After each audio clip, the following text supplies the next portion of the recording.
Let's see. Did we start? Did my stream start? All right, looks like my stream started. Let's see. Did we start? Did my stream start? Why is my camera not in the frame? All right, looks like my stream started. Let's see. Did we start?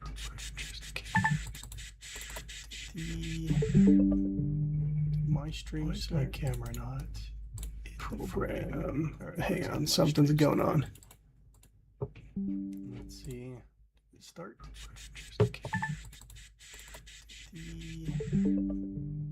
My stream start? My camera not in program. All right, hang on, something's going on. Studio mode. Start.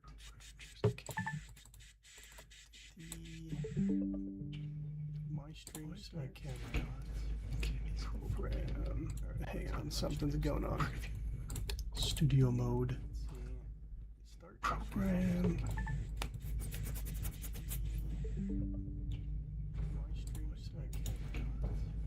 Program.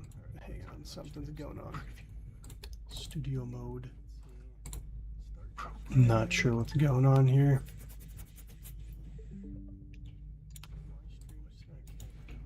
Settings, output. Hang on, something's going on. Studio mode. Not sure what's going on here.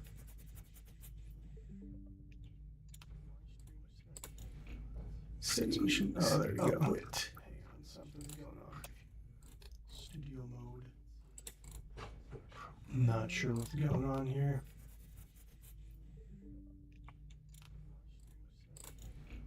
Settings, oh, there you go. Output. Hang on, something's going on. Studio mode. Not sure what's going on here. So yeah, here we go. So right now we're just waiting on Donald Trump to start the press conference. He's 28 minutes late. Not sure what's going on here. So yeah, here we go. So right now we're just waiting on Donald Trump to start the press conference. He's 28 minutes late.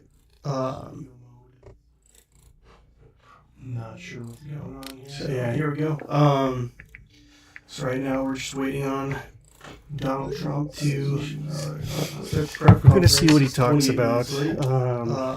Everyone's speculating oil, but there's some other things we can talk about. Here we go. So right now we're just waiting on. So Venezuela has a lot of oil. Seems like America likes to war with countries that have oil. However, Maduro, if you guys don't remember, there's some other things we can talk about. Here we go. He refused to step down essentially. So Venezuela has a lot of oil. Seems like America likes to war with countries that have oil. However, Maduro let citizens vote. There's some other things like that. So there were some legitimacy issues there. So especially if he's not playing nice in the United States. Seems like America. However, Maduro let citizens vote. There's some other things we have. So there were some legitimacy issues there. So especially if he's not, see if he's on the dot 30 minutes late. Seems like it goes beyond that. If it goes beyond that, I'm just kind of in the stream with waiting for some 11:31 or 9:31. See if he's on the dot 30 minutes late. End it, and then when it starts again, I'll. If it goes beyond that, I'm just kind of in the stream with some 11:31. See if he's on the dot 30 minutes late. End it, and then when it starts again, I'll. If it goes beyond that, I'm just kind of in the stream with some 11:31. See if he's on the dot 30 minutes late. End it, and then when it starts again, I'll. Everyone's things beyond that, I'm just there's some other things beyond that. Some issues with seizures, waiting on CV's on the doctor.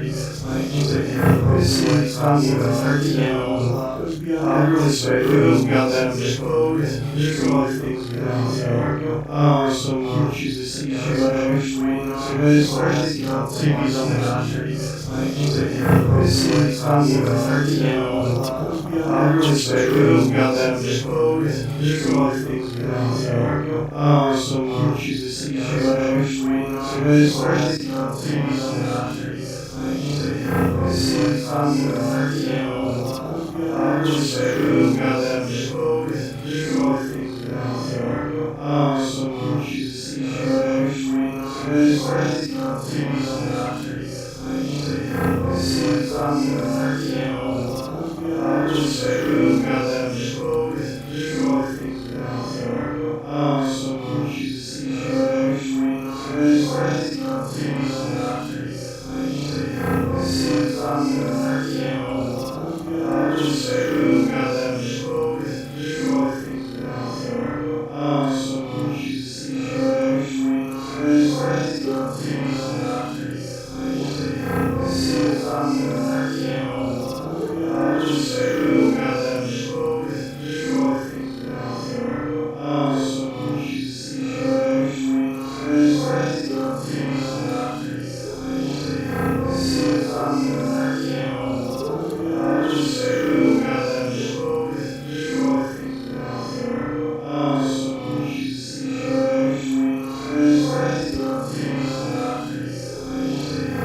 Anyways, I'll just fill you guys in kind of what's going on. So we'll go to X first while we wait. Anyways, I'll just fill you guys in kind of what's going on. So we'll go to X first while we wait. Venezuela strike X. Anyways, I'll just fill you guys in kind of what's going on. So we'll go to X first. I don't really want to sign you to an account, but Venezuela strike X. Anyways, I'll just fill you guys in kind of what's going on. So we'll go to X first.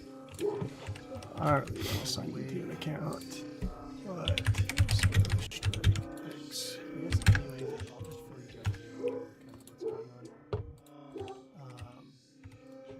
So we'll go to X first. I don't really want to sign you to an account, but Venezuela strike X. Anyways, I'll just fill you guys in kind of what's going on. So we'll go to X first. I don't really want to sign you to an account, but Venezuela strike X.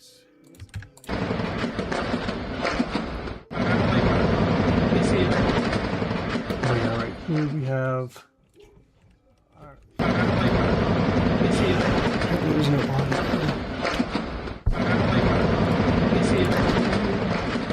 I guess I just can't hear it.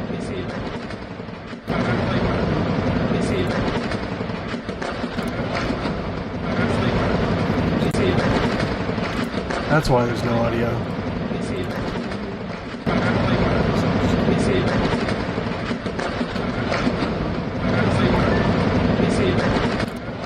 Let's see what's starting yet. Nope, nothing. That's why there's no audio. Let's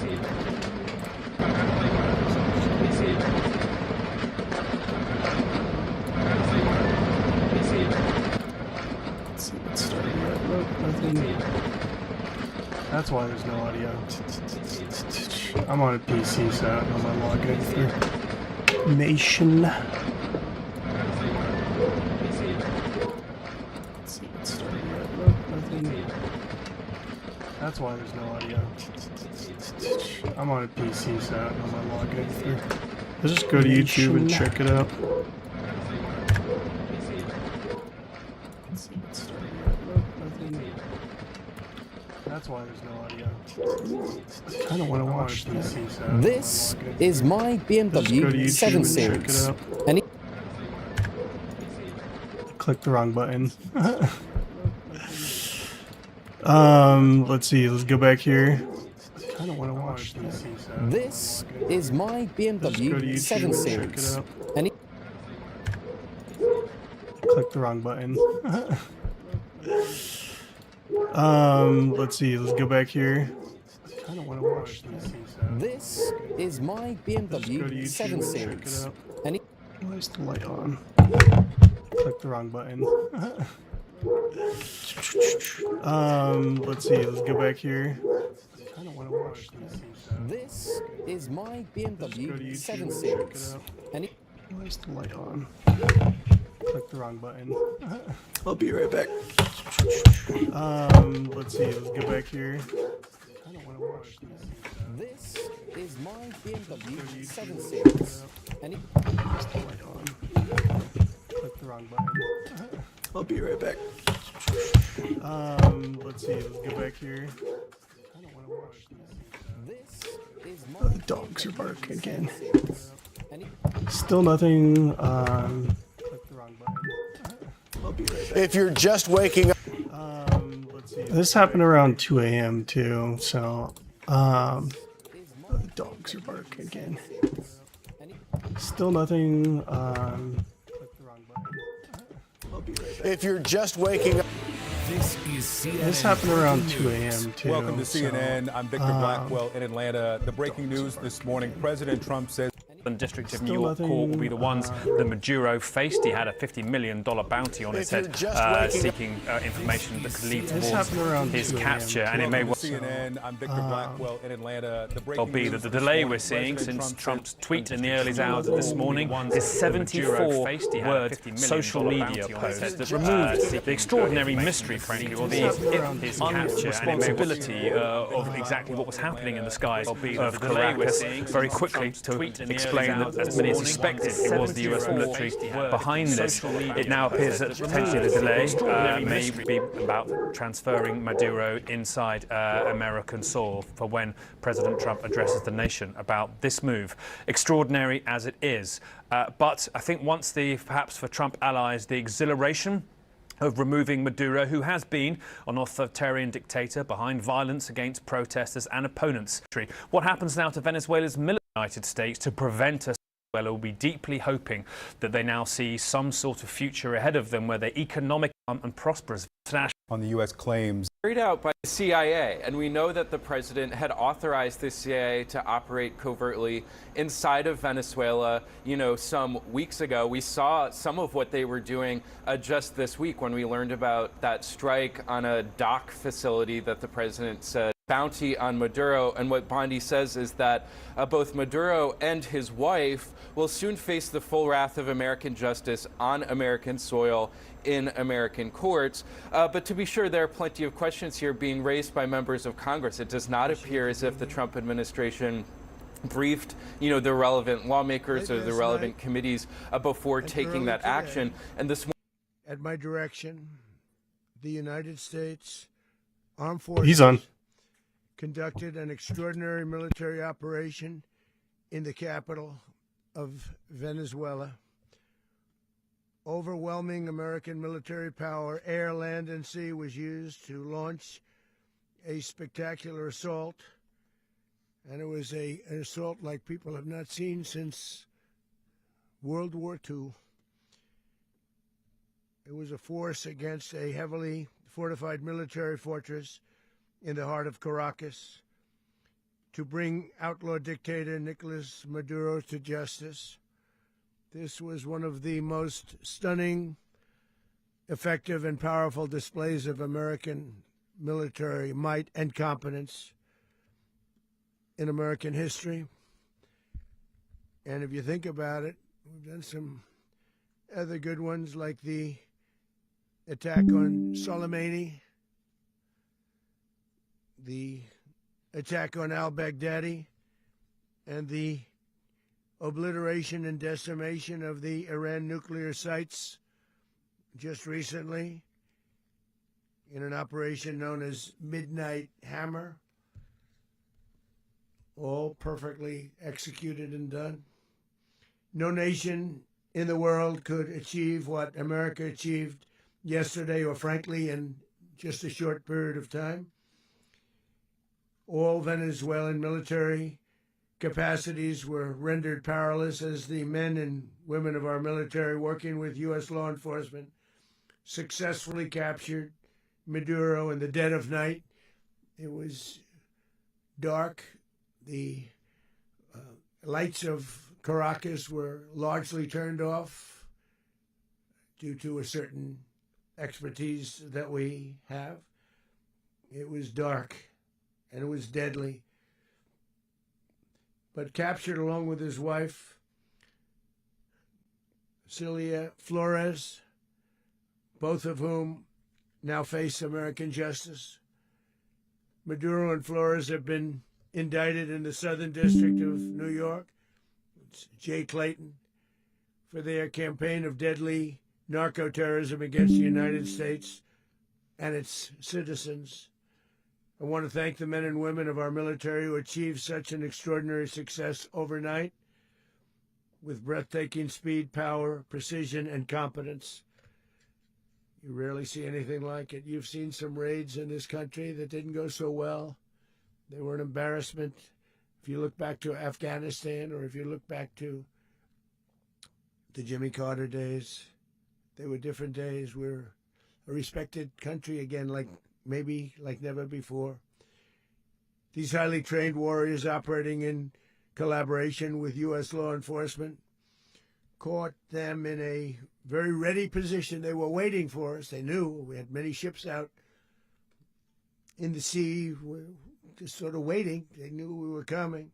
So they were in what's called a ready position, but they were completely overwhelmed and very quickly incapacitated.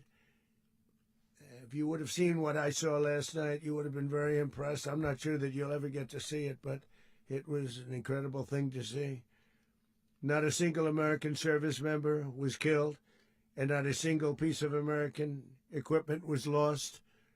We had many helicopters, many planes, many people involved in that fight. But think of that, not one piece of military equipment was lost, not one service member was, more importantly, killed. The United States military is the strongest and most fearsome military on the planet by far. With capabilities and skills our enemies can scarcely begin to imagine. We have the best equipment anywhere in the world. There's no equipment like what we have. And you see that even if you just look at the boats. You know, we've knocked out 97% of the drugs coming in by sea.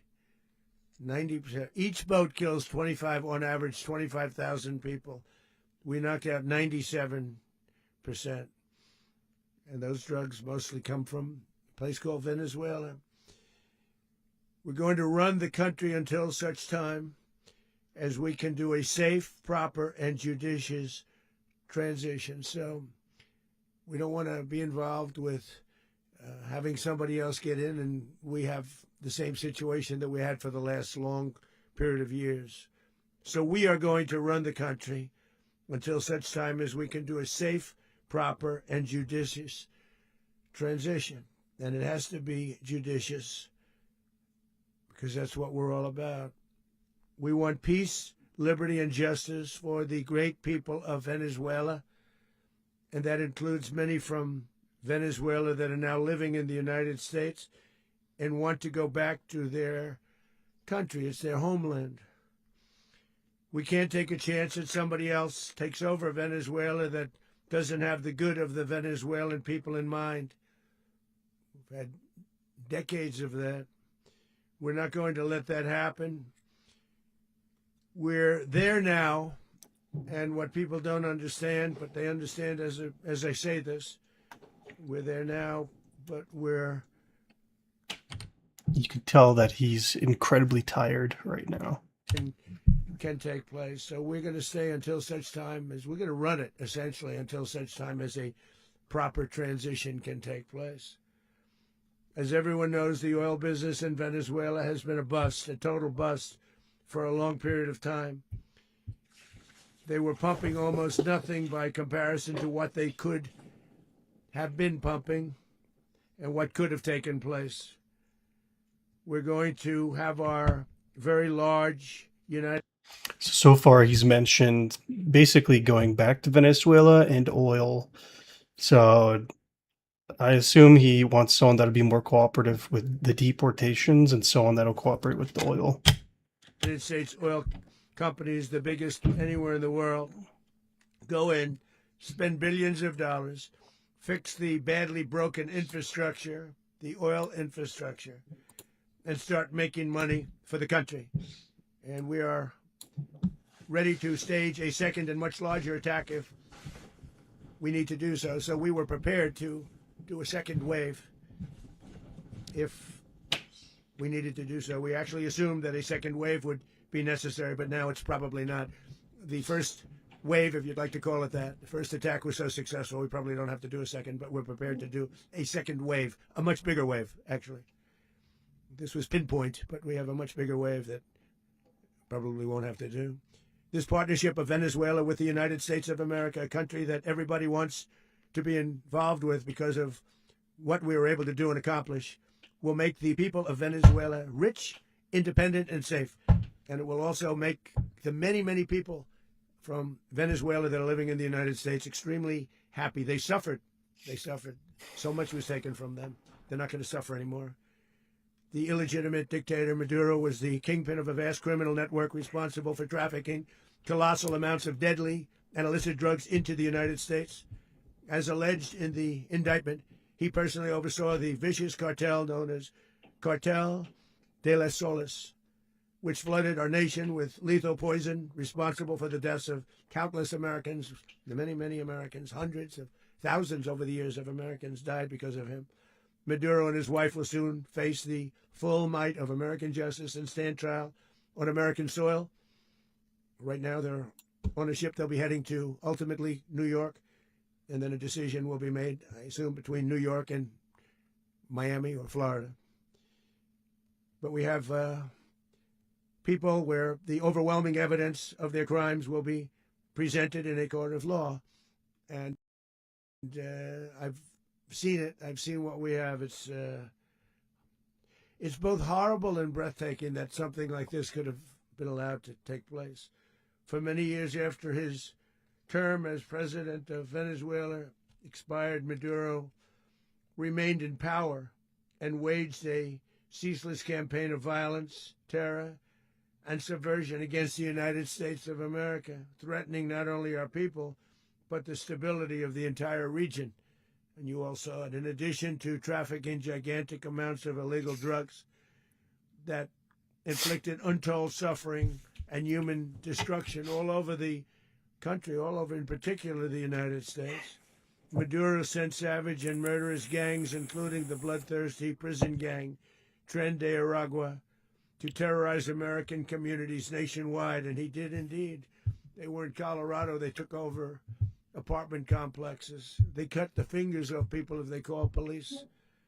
They were brutal, but they're not so brutal now.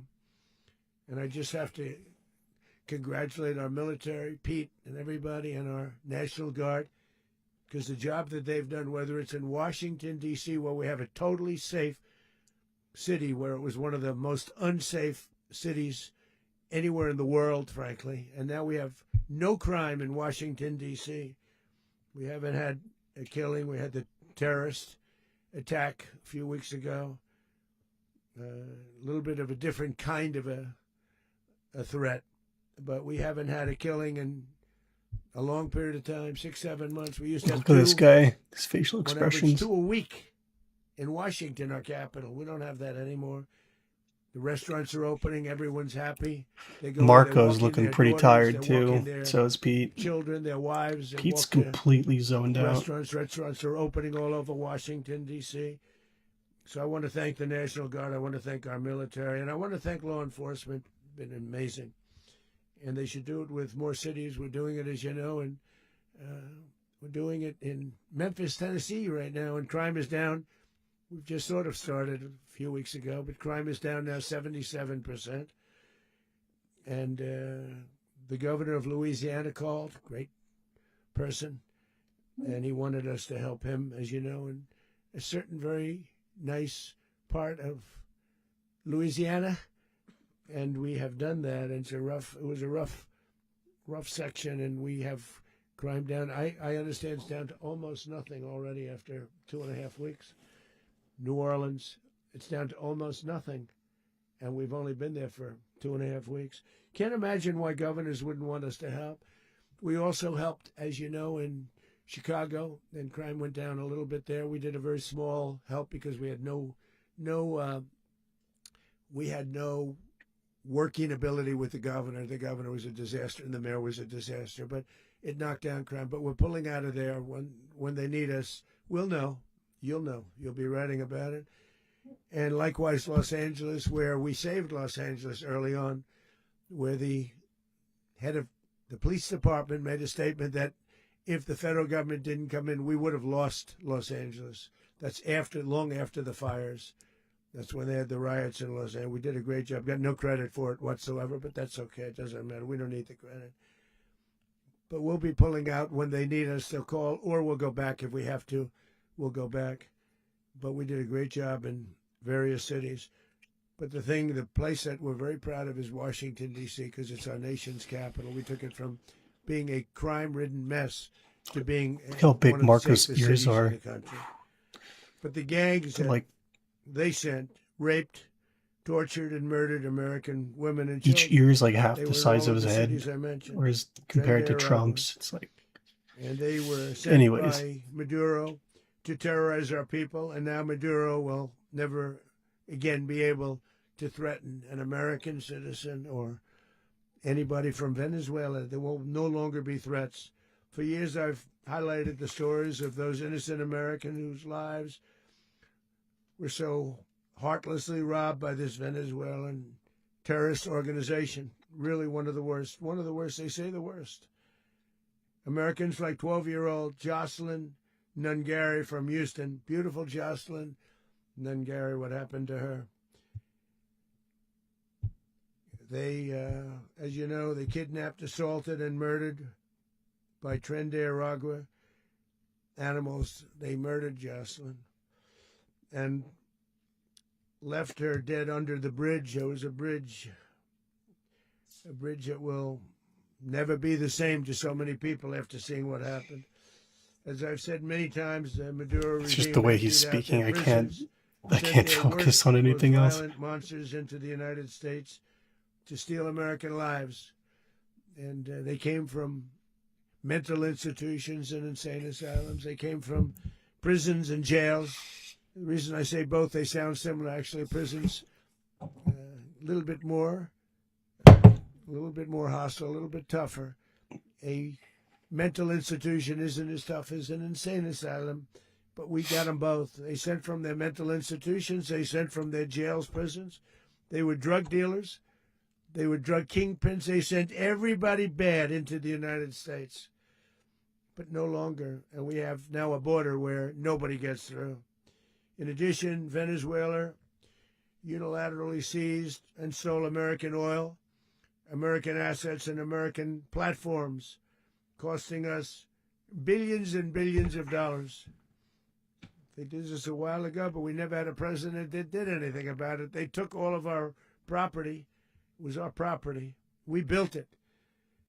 And we never had a president that decided to do anything about it. Instead, they fought wars that were 10,000 miles away. We built Venezuela oil industry with American talent, drive, and skill, and the socialist regime stole it from us during those previous administrations, and they stole it through force. This constituted one of the largest thefts of American property in the history of our country. Considered the largest theft of property in the history of our country. Massive oil infrastructure was taken like we were babies, so we didn't do anything about it. I would have done something about it. America will never allow foreign powers to rob our people or drive us back into and out of our own hemisphere. That's what they did. Furthermore, under the now deposed dictator Maduro, Venezuela was increasingly hosting foreign adversaries in our region and acquiring menacing offensive weapons that could threaten U.S. interests and lives. And they used those weapons last night. Potentially in league with the cartels operating along our border. All of these actions were in gross violation of the core principles of American foreign policy, dating back more than 2 centuries, and not anymore. All the way back, it dated to the Monroe Doctrines, and the Monroe Doctrine is a big deal, but we've superseded it by a lot, by a real lot. They now call it the Donroe Document. I don't know. It's Monroe Doctrine. We sort of forgot about it. It was very important, but we forgot about it. We don't forget about it anymore. Under our new national security strategy, American dominance in the Western Hemisphere will never be questioned again. Won't happen. So just in concluding, for decades, other administrations have neglected or even contributed to these growing security threats in the Western Hemisphere. Under the Trump administration, we are reasserting American power in a very powerful way in our home region. And our home region is very different than it was just a short while ago. The future will be, and we did this in my first term. We had great dominance in my first term, and we have far greater dominance right now. Everyone's coming back to us. The future will be determined by the ability to protect commerce and territory and resources that are core to national security. These are core to our national security. Just like tariffs they've made our country rich, and they've made our national security stronger than ever before. But these are the iron laws that have always determined global power, and we're going to keep it that way. We will secure our borders. We will stop the terrorists. We will crash the cartels, and we will defend our citizens against all threats, foreign and domestic. Other presidents may have lacked the courage or whatever to defend America, but I will never allow terrorists and criminals to operate with impunity against the United States. This extremely successful operation should serve as warning to anyone who would threaten American sovereignty or endanger American lives. Very importantly, the embargo on all Venezuelan oil remains in full effect. The American Armada remains poised in position, and the United States retains all military options until United States demands have been fully met and fully satisfied. All political and military figures in Venezuela should understand what happened to Maduro can happen to them, and it will happen to them if they aren't just fair, even to their people. The dictator and terrorist, Maduro, is finally gone, and Venezuela people are free. They're free again. It's been a long time for them, but they're free. America is a safer nation this morning. It's a prouder nation this morning because it didn't allow this horrible person and this country that was doing very bad things to us. It didn't allow it to happen. And the Western Hemisphere is right now a much safer place to be. So I want to thank everybody for being here. I want to thank General Raisin Kane. He's a fantastic man. I've worked with a lot of generals. I worked with some I didn't like. I worked with some I didn't respect. I worked with some that just weren't good. But this guy is fantastic. I watched last night one of the most precise attacks on sovereignty. I mean, it was an attack for justice. And I'm very proud of him, and I'm very proud of our Secretary of War, Pete Hegseth, who I'm going to ask to say a few words. Thank you very much. This is one of the most unserious administrations. Well, thank you, Mr. President. Finally, a commander-in-chief the world respects and the American people deserve. And as the President said, words can barely capture the bravery and the power and the precision of this historic operation. A massive joint military and law enforcement raid flawlessly executed by the greatest Americans our country has to offer. American warriors are second to none, the best in the world and the best of our country. What all of us witnessed last night was sheer guts and grit, gallantry and glory of the American warrior. I'm simply humbled by such men, and I tip my hat to our chairman, Dan Raisin Kane, and all those Americans who stood watch last night. Our warriors are the elite of America, and again, President Trump has your back. No other country on planet Earth, and it's not even close, could pull this kind of operation off. And no other president has ever shown this kind of leadership, courage, and resolve, the most powerful combination the world has ever seen. As the president said, our adversaries remain on notice. America can project our will anywhere, anytime. The coordination, the stealth, the lethality, the precision, the very long arm of American justice, all on full display in the middle of the night. Nicolás Maduro had his chance, just like Iran had their chance, until they didn't and until he didn't. He effed around, and he found out. President Trump is deadly serious about stopping the flow of gangs and violence to our country.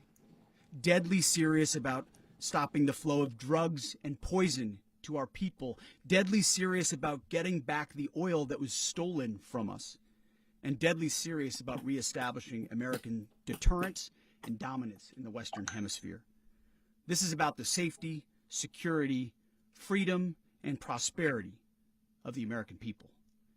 This is America first. This is peace through strength. And the United States War Department is proud to help deliver it. Welcome to 2026, and under President Trump, America is back. I'd like to welcome now our chairman, Chairman Raisin Kane, to give a few more details about the operation. Mr. Chairman. Thank you, Mr. Secretary. Thank you, Mr. President, and good morning. Last night, on the order of the President of the United States and in support of a request from the Department of Justice, as the President said, the United States military conducted an apprehension mission in Caracas, Venezuela, to bring to justice two indicted persons, Nicolás and Cecilia Maduro. This operation, known as Operation Absolute Resolve, was discreet, precise, and conducted during the darkest hours of January 2nd and was the culmination of months of planning and rehearsal, an operation that, frankly, only the United States military could undertake. What I'd like to do this morning is talk to you through some of the preparation and the details without compromising any of our tactics, techniques, and procedures. There is always a chance that we'll be tasked to do this type of mission again. Our interagency work began months ago and built on decades of experience of integrating complex air, ground, space, and maritime operations. While the past 2 decades have honed the skills of our special operations forces, this particular mission required every component of our joint force, with soldiers, sailors, airmen, Marines, and Guardians working in unison with our intelligence agency partners and law enforcement teammates in an unprecedented operation. We leveraged our unmatched intelligence capabilities and our years of experience in hunting terrorists, and we could not have done this mission without the incredible work by various intelligence agencies, including the CIA, NSA, and NGA. We watched, we waited, we prepared, we remained patient and professional. This mission was meticulously planned, drawing lessons from decades of missions over the last many years, many missions over these last many years. This was an audacious operation that only the United States could do. It required the utmost of precision and integration within our joint force. And the word integration does not explain the sheer complexity of such a mission. An extraction so precise it involved more than 150 aircraft launching across the Western Hemisphere in close coordination, all coming together in time and place to layer effects for a single purpose: to get an interdiction force into downtown Caracas while maintaining the element of tactical surprise. Failure of one component of this well-oiled machine would have endangered the entire mission, and failure is never an option for America's joint force. Those in the air over Caracas last night were willing to give their lives for those on the ground and in the helicopters. Let me talk a little bit about the preparation. After months of work by our intelligence teammates to find Maduro and understand how he moved, where he lived, where he traveled, what he ate, what he wore, what were his pets, in early December, our force was set pending a series of aligned events. Key was choosing the right day to minimize the potential for civilian harm and maximize the element of surprise and minimize the harm to the indicted personnel so, as the president said, they could be brought to justice. And as the president said earlier today, weather in Venezuela is always a factor this time of the year. And over the weeks through Christmas and New Year's, the men and women of the United States military sat ready, patiently waiting for the right triggers to be met and the president to order us into action. Last night, the weather broke just enough, clearing a path that only the most skilled aviators in the world could maneuver through. Ocean, mountain, low cloud ceilings, but when tasked with a mission, this organization does not quit. At 10:46 p.m. Eastern Time last night, the President ordered the United States military to move forward with this mission. He said to us, and we appreciate it, Mr. President, good luck and Godspeed. And those words were transmitted to the entire joint force. Over the course of the night, aircraft began launching from 20 different bases on land and sea across the Western Hemisphere. In total, more than 150 aircraft, bombers, fighters, intelligence, reconnaissance, surveillance, rotary wing were in the air last night. Thousands and thousands of hours of experience were airborne. Our youngest crew member was 20, and our oldest crew member was 49, and there's simply no match for American military might. As the night began, the helicopters took off with the extraction force, which included law enforcement officers, and began their flight into Venezuela at 100 feet above the water. As they approached Venezuelan shores, the United States began layering different effects provided by Spacecom, Cybercom, and other members of the interagency to create a pathway. Overhead, those forces were protected by aircraft from the United States Marines, the United States Navy, the United States Air Force, and the Air National Guard. The force included F-22s, F-35s, F-18s, EA-18s, E-2s, B-1 bombers, and other support aircraft, as well as numerous remotely piloted drones. As the force began to approach Caracas, the Joint Air Component began dismantling and disabling the air defense systems in Venezuela, employing weapons to ensure the safe passage of the helicopters into the target area.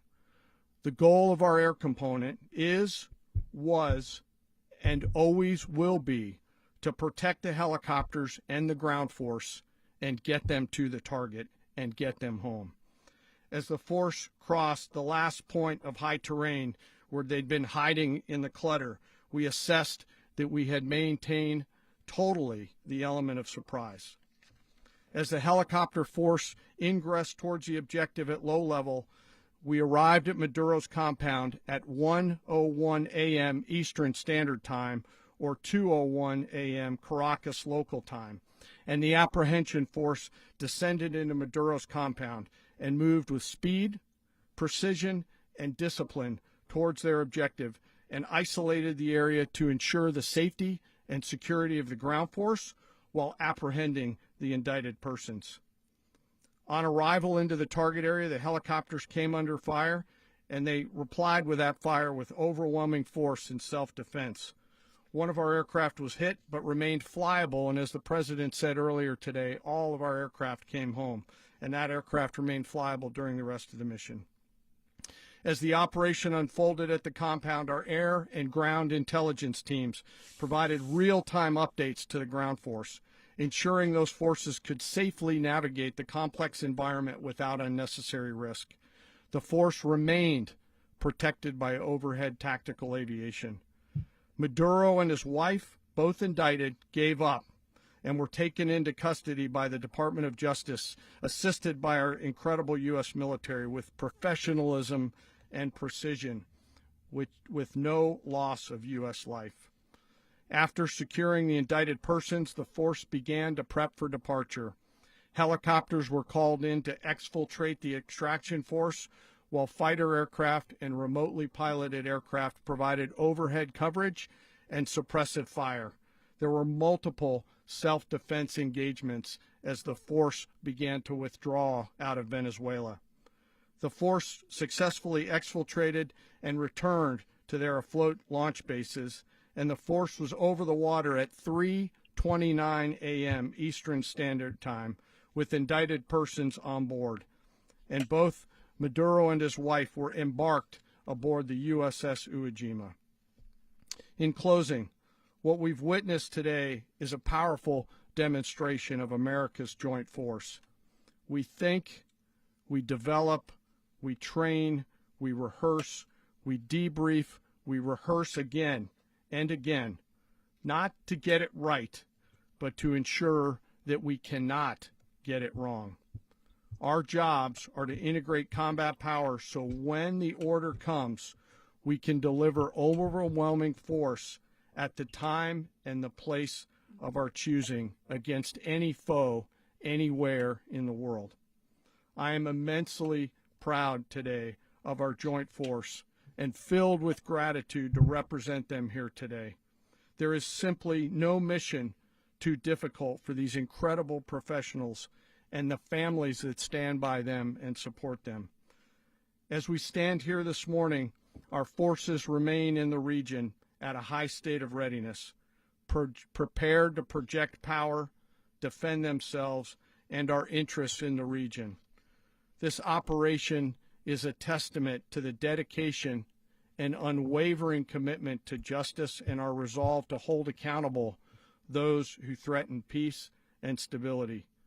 In closing, I want to express my heartfelt gratitude to the brave men and women who executed this mission.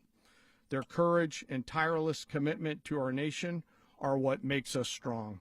Thank you, Mr. Secretary, and thank you, Mr. President. The pat in the I don't back. have much to add to what you've heard now, other than the following. It was pretty funny. Nicolás Maduro was indicted in 2020 in the United States. He is not the legitimate president of Venezuela. That's not just us saying it. The first Trump administration, the Biden administration, the second Trump administration, none of those three recognized him. He's not recognized by the European Union and multiple countries around the world. He is a fugitive of American justice with a $50 million reward, which I guess we say $50 million. And yeah, exactly. But don't let anybody claim it. But I want to be clear about one thing. Nicolás Maduro had multiple opportunities to avoid this. He was provided multiple very, very, very generous offers and chose instead to act like a wild man, chose instead to play around. And the result is what we saw tonight. The other message here is the following. You have a guy, like many people around the world, they like to play games. You have a guy who decides he's going to invite Iran into his country, is going to, do the confiscation of American oil companies, is going to flood our country with gang members, is going to take Americans prisoner and try to hold them for hostage and trade them like he was able to do with the Biden administration. Basically likes to play games all this time and thinks nothing's going to happen. And I hope what people now understand is that we have a president. The 47th president of the United States is not a game player. When he tells you that he's going to do something, when he tells you he's going to address a problem, he means it. He actions it. I can tell you, I've watched this process now for 14, 15 years, been around it. Everybody talks. I'm going to do this. I'm going to do that. When I get there, we're going to do this. We're going to take. This is a president of action. Like, I don't understand yet how they haven't figured this out. And now, if you don't know, now you know. Because this is the way it's going to play out. And I think people need to understand that this is not a president that just talks and does letters and press conferences. And, if he says he's serious about something, he means it. And this is something that was a direct threat to the national interest of the United States, and the president addressed it. There's a president of peace, by the way. I told you what I just said earlier. This guy had multiple opportunities to find his way somewhere else and figure out another. He could have been living somewhere else right now, very happy, but instead he wanted to play big boy. And so now, he's got other sets of problems on his hands. And but I think the message here should be for the world. Look, the president doesn't go out looking for people to pick fights with. He's not generally wants to get along with everybody. We'll talk and meet with anybody, but don't play games. Don't play games with this president's in office, because it's not going to turn out well. And so I hope that I guess that lesson was learned last night, and we hope it'll be instructive moving forward. Is that a message for Cuba, Mr. President? Let's see what kind of questions he gets.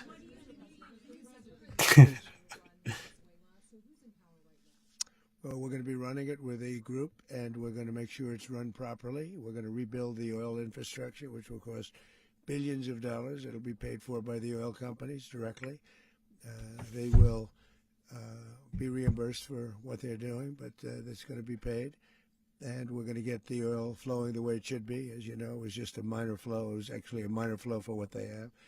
But we're going to run it properly, and we're going to make sure the people of Venezuela... So it is about oil. We're going to make sure the people that were forced out of Venezuela by this thug are also taken care of. And immigration. Does the U.S. running the country mean that U.S. troops will be on the ground? How will that work? Well, they always say boots on the ground. So we're not afraid of boots on the ground if we have to have. We had boots on the ground last night at a very high level, actually. We're not afraid of it. We don't mind saying it, but we're going to make sure that that country is run properly. We're not doing this in vain. This is a very dangerous attack. This is an attack that could have gone very, very badly. Could have gone very badly. We could have lost a lot of people last night. We could have lost a lot of dignity. We could have lost a lot of equipment. The equipment is less important, but we could have lost a lot, and we're going to make sure that this is proper. We're there now. We're ready to go again if we have to. We're going to run the country right. It's going to be run very judiciously, very fairly. It's going to make a lot of money. We're going to give money to the people. We're going to reimburse people that were taken advantage of. We're going to take care of everybody. It's very important. We couldn't let them. We're going to put reserve banks in there. We're going to put Walmart and Sam's Club. They'll get a Costco too. And they just took it over like we would. We'll see if Sweden wants to put an IKEA there. Not to do anything about it. So we did something about it. We're late, but we did something. We'll have direct flights there, straight from Denver. Actually, I'm pretty sure we already do. Are you going to designate a U.S. official to coordinate? Yes, it's all being done right now. We're designating people. We're talking to people. We're designating various people, and we're going to let you know who those people are. I heard that they're going to have the lady, I forget her name, but the lady that was running for president of Venezuela last election, they're going to install her, is what I heard. We were a dead country. Now we're but Maduro refused to step down, and he refused to let people vote. I remember watching this happen, and nobody was allowed to vote. And it required leadership. Venezuela has a lot of bad people in there, a lot of bad people that shouldn't be leading. We're not going to take a chance that one of those people take over for Maduro. So you can look at, and others, we have fantastic people. If you've seen videos of Venezuela and the Venezuelan flight and the hyperinflation and all that, it actually got really bad in the past, since that happened. I think that was last year that happened. For people in our country that were forced out of Venezuela. Rubio would be... You said earlier today that you weren't going to back Machado to come back and be the opposition leader in your Fox and Friends interview. And then you also mentioned the vice president of Venezuela. Are you going to work with the vice president of Venezuela, or how do you foresee the relationship going? I understand she was just sworn in, but she was, as you know, picked by Maduro. So Marco's working on that directly. He just had a conversation with her, and she's essentially willing to do what we think is necessary to make Venezuela great again. Very simple. Mr. President, Colombian President Gustavo Petro, a couple weeks ago, he said he's got to watch his ass. And today, he said he's not concerned about anything happening to him in the aftermath of this operation. So, just what your message is about that? Well, he has cocaine mills. He has factories where he makes cocaine. And, yeah, I think I stick by my first statement. He's making cocaine. They're sending it into the United States. So he does have to watch his ass. Mr. President, did you notify any members of Congress in advance? Marco, do you want to talk about that? Because you were involved in it. Sure.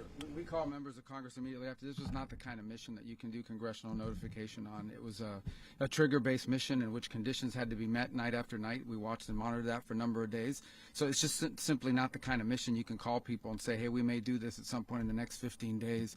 But it's largely a law enforcement function. Remember, at the end of the day, at its core, this was an arrest of 2 indicted fugitives of American justice, and the Department of War supported the Department of Justice in that job. Now, there are broader policy implications here, but it's just not the kind of mission that you can pre-notify because it endangers the mission. Plus, if I could add one thing to that, Congress has a tendency to leak. This would not be good. If they leaked, General, I think it would have been maybe a very different result. But I have to say, they knew we were coming at some point, you know. A lot of ships out there, they sort of knew we were coming. We weren't there. But Congress will leak, and we don't want leakers. It's true. People to watch this all play out live. What was Maduro doing when the U.S. forces entered what I assume would be his home? And also, was there any point where the U.S. was considering if Maduro pushed back or resisted killing Maduro? It could have happened. It could have happened. He was trying to get into a safe place. You know what a safe place is, all steel. And he wasn't able to make it to the door because our guys were so fast. They went through the opposition so fast. And there was a lot of opposition. You know, people were wondering, do we get them by surprise? Sort of surprised, but they were waiting for something. It was a lot of opposition. I'd like to see some of the combat footage from this. That would be interesting. To a safe place, which wasn't safe because we would have had the door blown up in about 47 seconds, they say on average, regardless of how thick the steel was. It was a very thick door. It was a very heavy door, but he was unable to get to that door. He made it to the door. He was unable to close it. Go ahead, finish. Going to be in the time being right now. Do you know his exact Well, whereabouts? eventually, ultimately, in the near future, he's going to be brought to New York. And where is he going to be held? Where is he going to be held in New York? Do you know? That's going to be up to the officials that do these things. Mr. President, the U.S. has something of a mixed track record of ousting dictators without necessarily a plan for what comes afterwards. Not with Did me. that weigh on your decision? Well, that's why we have different presidents, but with me, that's not true. With me, we've had a perfect track record of winning.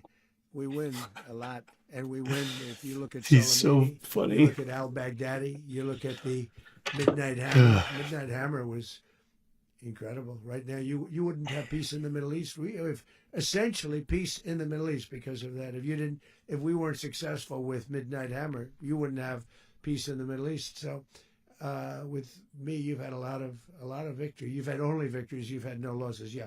A part of why I enjoy this administration, not all the times agree, but I enjoy them. It's because of how unserious they are. It takes a period of time. You know, we're rebuilding. We have to rebuild their whole infrastructure. You know, if he opens the conference, reading with his face down like that, reading from paper, mispronouncing things, looking like he just got out of bed, and then Marco Rubio's answering questions with the microphone right there in the center of his face. I think the only person that... Are you saying, Mr. President, are you saying that, Mr. President, are you saying that? Oh. Mr. President, thank you. What is your message to the people of Venezuela today? Of course, the civilian population specifically, they have a lot of questions. What is your message to the people of Venezuela? That you're going to have peace, justice. You're going to have some of the riches that you should have had for a long period of time. It was stolen from you.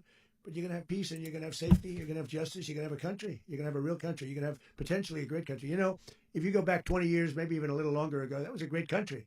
And they destroyed it. Remember I said that if we lose this election, the United States will be Venezuela on steroids. That's what would have happened. Had we lost the election, the 2024 election, we suffered so badly. When you look at the border from 2020, what they did, what Joe Biden administration did to our country should never be forgotten. But if we had to go through another year of that, we would be exactly where Venezuela was in terms. I used to say, if they win, we're going to be Venezuela on steroids, and that's what would have happened. President, thank you. Are you saying that Secretary Hegseth and Rubio are going to be running Venezuela, and will you be sending in U.S. military They're troops going to to be a provide? team that's working with the people of Venezuela to make sure that we have Venezuela right. Because for us to just leave, who's going to take over? I mean, there is nobody to take over. You have a vice president who's been appointed by Maduro, and right now she's the vice president, and she's, I guess, the president. She was sworn in as president just a little while ago. She had a long conversation with Marco, and she said, "We'll do whatever you need." I think she was quite gracious, but she really doesn't have a choice. We're going to have this done right. We're not going to just do this with Maduro, then leave like everybody else, leave and say, let it go to hell. If we just left, it has zero chance of ever coming back. We'll run it properly. We'll run it professionally. We'll have the greatest oil companies in the world go in and invest billions and billions of dollars and take out money, use that money in Venezuela.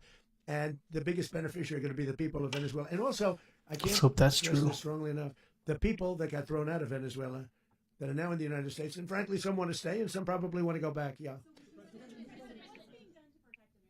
In the country, and were any of the detained Americans? Well, right now they're very arrested? protected because nobody's going to mess with us. They're very protected. The people of, and we let them know that you better not touch one of them. And are you concerned that bad elements of the Maduro regime will remain in place? Well, we know who they are. We're on them, and they're acting much differently now than they would have acted 2 days ago. Okay, wait, behind you, please. Mr. President, why is running a country in South America America first? Well, I think it is because we want to surround ourselves with good neighbors. We want to surround ourselves with stability. We want to surround ourselves with energy. We have tremendous energy in that country. It's very important that we protect it. We need that for ourselves. We need that for the world. And we want to make sure we can protect it. He does have a good point, but they need to ask that question whenever there's an operation with Iran or Israel. Cuba is, not doing very well right now. That system is not Or Russia, a very good or one for Ukraine. Cuba. The people there have suffered for many, many years. And I think Cuba is going to be something we'll end up talking about because Cuba is a failing nation right now, very badly failing nation. And we want to help the people. It's very similar in the sense that we want to help the people in Cuba, but we want to also help the people that were forced out of Cuba and living in this country. Do you want to say something about that, Marco, please? Well, I mean, I just gave you a statement a few minutes ago about, when the president speaks, you should take him seriously. So suffice it to say, Cuba is a disaster. It's run by incompetent, senile men, and in some cases, not senile, but incompetent nonetheless. It has no economy. It's in total collapse. And by the way, they were, all the guards that helped protect Maduro. Marco is Cuban, by the way. Agency, all that were full of Cubans. I mean, it's amazing. This poor island took over Venezuela in some cases. One of the biggest problems the Venezuelans have is they have to declare independence from Cuba. They tried to basically colonize it from a security standpoint. So, yeah, look, if I lived in Havana and I was in the government, I'd be concerned, at least a little bit. Well, the president already announced a week ago that anything that's sanctioned, it's sanctioned oil, it's not going to be allowed to get there. So that's a pre-existing. The answer is yes. Yes. No, we haven't. No, we haven't. Mr. President, on Monday. Oh, I think it would be very tough for her to be the leader. She doesn't have the support within, or the respect within the country. She's a very nice woman, but she doesn't have the respect. Mr. President, is it possible that the U.S. ends up administrating Venezuela for years? Well, it won't cost us anything because the money coming out of the ground is very substantial. So it's not going to cost us anything. We will. Well, we want safety there. We want to be surrounded by countries that aren't housing all of our enemies all over the world. That's what was happening, and you don't want to have that. But we're going to be rebuilding, and we're not spending money. The oil companies are going to go in. They're going to spend money. We're going to take back the oil that, frankly, we should have taken back a long time ago. A lot of money is coming out of the ground. We're going to get reimbursed for all of that. We're going to get reimbursed for everything that we spend. So it's going to be a very important. This is a very. I think big another evening part of that the took place oil last fallout night. is We have that to be several surrounded by Venezuelan safe, companies, secure companies like And we also I have to think it have was Chevron. energy. They owe Very Chevron important. like We have to $14 have million. energy that's real energy, not where So they're we're getting failing, 4% and they 5% owe of American the companies energy out of lots the of ground. money You take a look; for it was such a disaster. resources So what's going and to happen with equipment that they Venezuela, I borrowed think, and over the used next and quarter of a capital year and stuff like that. is going to be a great thing, and the people of So Venezuela this is will be kind of the help biggest justifying that. When you said the U.S. military. Mr. President, thank you. What did you last speak to Maduro about when you spoke? And is the Well, I that was don't want about to 9 get days into the ago. conversations, but I did have conversations with him, and I said, I think that was on like "You the gotta 27th. surrender." And I actually thought he was pretty close to doing so, but now he wished he did. Yeah. You said that Maduro is responsible for drug trafficking. You recently pardoned the former president of Honduras who was convicted of many drug trafficking. Can you explain how these two situations are Well, different? And would you ever yeah, pardon Maduro? I endorsed, as you know, the winning president, the man who won in Honduras. I endorsed the man who won in Chile. I endorsed the man who won in Argentina. And we are doing very well with that whole group. What the man that I pardoned was if you could equate it to us, he was treated like the Biden administration treated a man named Trump. That didn't work out too well for them. This was a man who was persecuted very unfairly. He was the head of the country. He was persecuted very unfairly. And there are a number of them. And we felt that it was a very unfair situation that happened to him. He's also a party member of the man who won. So obviously the people liked what I did. And one of the reasons that was done is because of the fact that the party in power felt very strongly that that man was treated very badly. I studied it very quickly, and then I studied it in great detail. I went to a lot of the people standing behind me, and they felt that that man was persecuted and treated very badly. That's why I gave him a pardon. You referenced boots on the ground earlier. Can you just sort of button this up? Do you envision the U.S. military having a presence in Venezuela as the U.S. runs that Well, country? no, we're going to have a presence in Venezuela as it pertains to oil, because we have to have, we're sending our expertise. So that's in. a yes.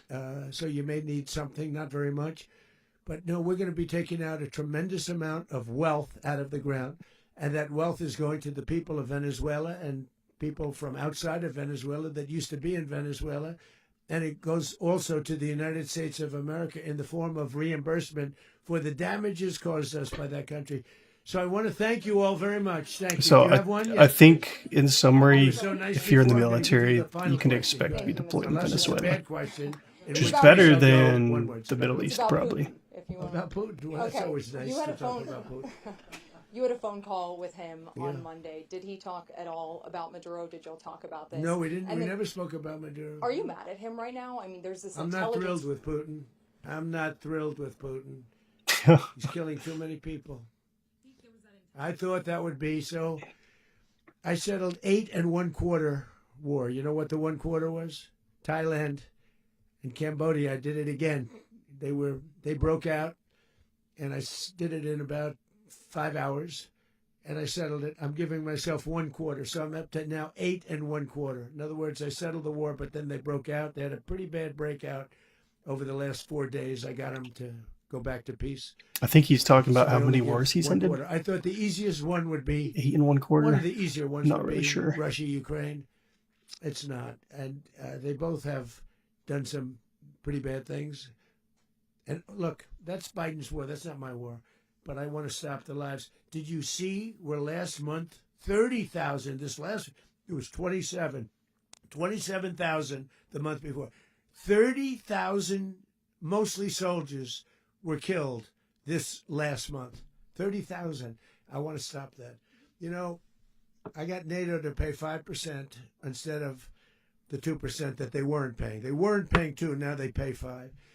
And we send them a lot of munitions. We send them a lot of things, missiles and various other things, a lot. And they pay. The United States is not losing money. We're probably making money on that. It's the last thing I care about. I just want to stop all those people. We're losing 25, 30,000 human beings that come from 2 places that are very far away. But if I can stop, because it's something I've been pretty good at doing, deals, I guess. It's all a deal. Life is a big deal.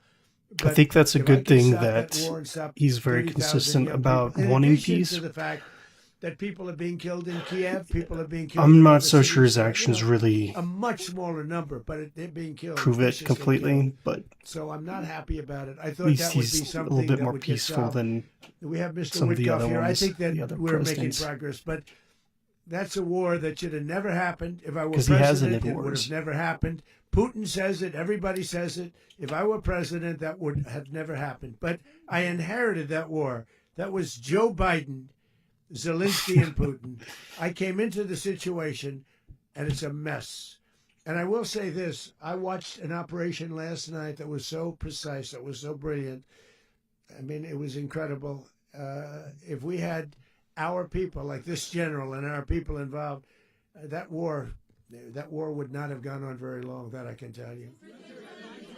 That war, to use an old term, that war has become a bloodbath, and we want it to get stopped. Thank you very much, everybody. he's right. I think maybe that question might be on his mind today. I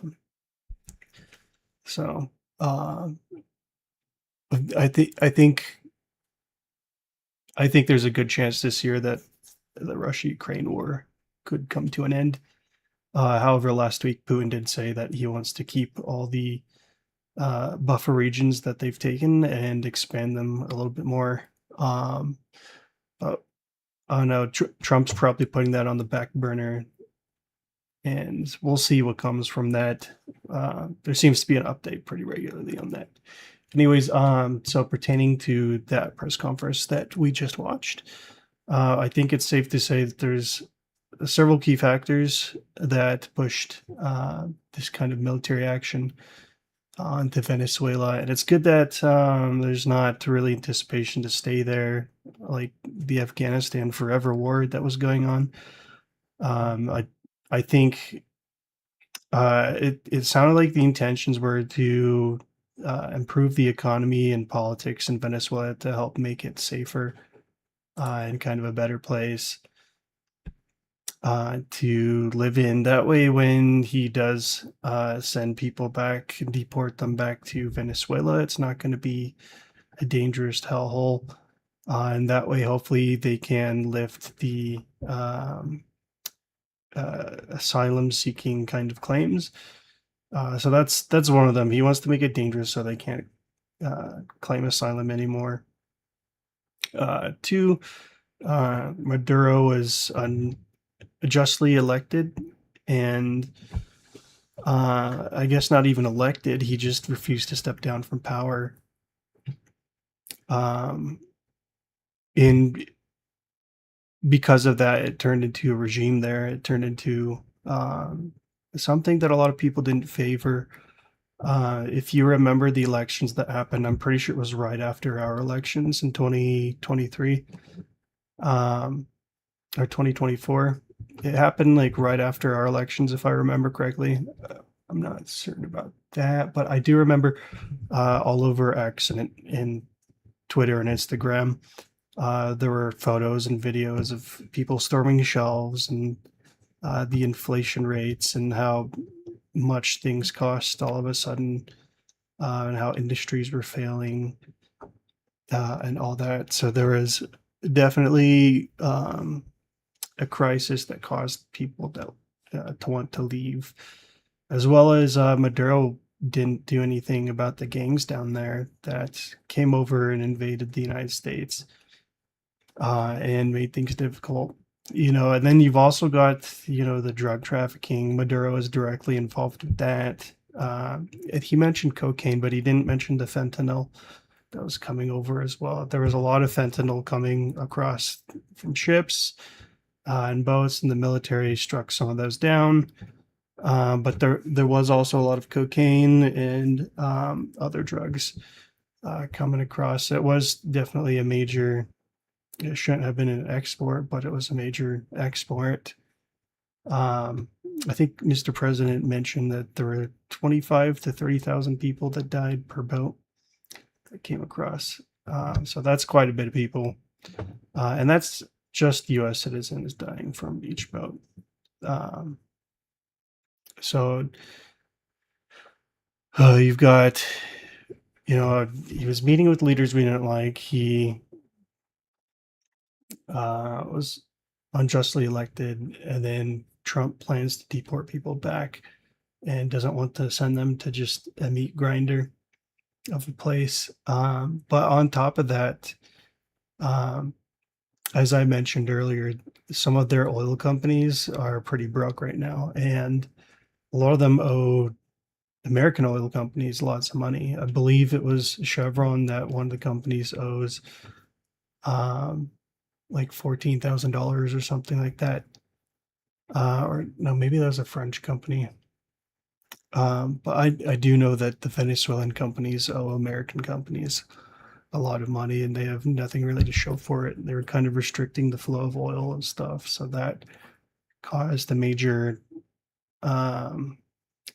pressure to engage in arresting Maduro, among other things. It's like the United States wants neighboring countries and leaders, if you can call them a neighboring country, because they're South America at the northern tip, but I guess they're just across the Gulf, but United States wants countries that's going to cooperate and he mentioned, having direct involvement in the leadership and the new leadership in Venezuela, and that's typically how the United States operates with economically valuable countries. And that was another thing. It's like Venezuela has the potential to be economically valuable, very good country. They're at the northern tip of Brazil, the largest economy in South America, and so it could, in theory, also turn into a direct trade route between Brazil and the United States as well, if things go well, because they have that. Is Caracas the port? I'm not going to look it up. They have some ports that could provide direct access to other South American countries. So I think a large part of it is to turn it into an economically viable country, and he wasn't lying when he said that would be a good thing for the people living in Venezuela and the Venezuelans that were going to send back. Because if we turn it into an economically viable place, then people living there will have better lives, and people that are getting deported back will have better lives as well. And if the United States is able to help improve the lives of people there, they'll have a more favorable image of the United States, and they'll want to do trade with the United States, and it'll just be safer all around for everyone. Not to mention that, once they do that, there's going to be less organized crime, hopefully. Like, that'll probably fizzle out. And because of that, the United States will have to deal with the gangs a lot less, like Tren de Aragua, because people's lives will be improved. They won't have to turn to crime to make money and to support their family. So, I think honestly, like this will probably be a good turning point for Venezuela and the United States and South America. I think it will go upwards from here, whereas it's like the Middle East, it was just, pointlessness and, quite frankly, a lot of stuff going on in the Middle East. You were dealing with people who were pretty incompetent, and society that miraculously had developed somehow. And, you come into the Middle East and destroy the society there that somehow survived. And then it just never recovers. With Venezuela, he's not doing a full-out war. He's just doing a regime change. And, if things escalate from here, like, none of this is going to happen. But if they just, go along with it, this could potentially turn into a very good scenario for both Venezuela, the rest of South America, and the United States. At least that's my perspective on it. I was pretty shocked by how well spoken everyone was in that press conference, despite being quite an unserious presentation at the beginning, and an unserious administration. It made sense and it turned out well. And, if you think about it, things can turn pretty good for Venezuela and the United States. And this might turn into something good for the entire country. But I think we do need to go back to trying to stop the Ukraine war. That is one thing where we do need to cut out on. Anyways, if you enjoyed my opinions on this, if you want to leave a like or subscribe, feel free to do that. If you have any input, I do read and I will respond. Go ahead and drop a comment below and let me know.